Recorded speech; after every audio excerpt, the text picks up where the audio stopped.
పిఠాపురం నియోజకవర్గ శాసనసభ్యులు ఆంధ్రప్రదేశ్ డిప్యూటీ శాఖ మార్చులైనటువంటి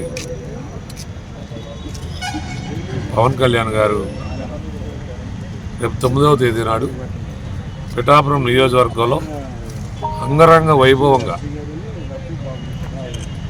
ఏదైతే పండగ ఉందో ఆ పండగకు సంబంధించి పిఠాపురం నియోజకవర్గం మొత్తం మన యొక్క సంస్కృతి సాంప్రదాయాలు కానీ మన యొక్క ఆచారాలు వ్యవహారాలు రాబోయే తరాలకు తెలిసే విధంగా ఈరోజు పిఠాపురం నియోజకవర్గంలో సంక్రాంతి పండుగలు జరుపుకోవడం జరుగుతుంది.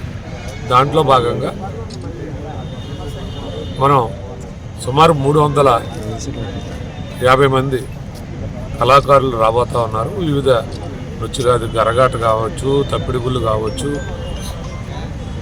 అదే మన కోలాటాలు కావచ్చు, డప్పు నాట్యం కావచ్చు, అన్నీ ఏదైతే పూర్వం మన పెద్దలు మనకి పరిచయం చేసినటువంటి కళలు ఏదైతే ఉన్నాయో ప్రాచీన కళలు కానీ మన యొక్క సాంప్రదాయాలు కానీ గుర్తుపడేలాగా ఇక్కడ పవన్ కళ్యాణ్ గారి యొక్క నేతృత్వం ఇది ప్రభుత్వం వారు చేస్తున్నటువంటి కార్యక్రమం అయినప్పటికీ కూడా మేమందరం నియోజకవర్గ జనసేన పార్టీ నాయకులు కానీ జిల్లా అధ్యక్షుడు నేను కానీ సాక్షాత్తు మా అధ్యక్షుడు పవన్ కళ్యాణ్ గారు వచ్చేటువంటి సందర్భం కాబట్టి మేము కూడా స్వయంగా ఏ విధంగా ప్రభుత్వం వారు ఇక్కడ ఏర్పాట్లు చేస్తూ ఉన్నారనేటువంటి దాని మీద పర్యవేక్షించడానికి ఇక్కడ రావడం జరిగింది. ఇప్పుడు హెలిప్యాడ్ చూడటం జరిగింది. అలాగే అక్కడ ఏదైతే స్టేజ్ కానీ కార్యక్రమం ఏ విధంగా ఉంది, ఎంతమందికి ఏర్పాట్లు చేశారో అన్నీ మేము కూడా స్వయంగా పరిశీలించడం జరిగింది. 3000 మంది ప్రజలకి అక్కడ ఈ పండగ కార్యక్రమాల్లో పాల్గొనడానికి అక్కడ ఏర్పాట్లు చేయడం జరిగింది. అలాగే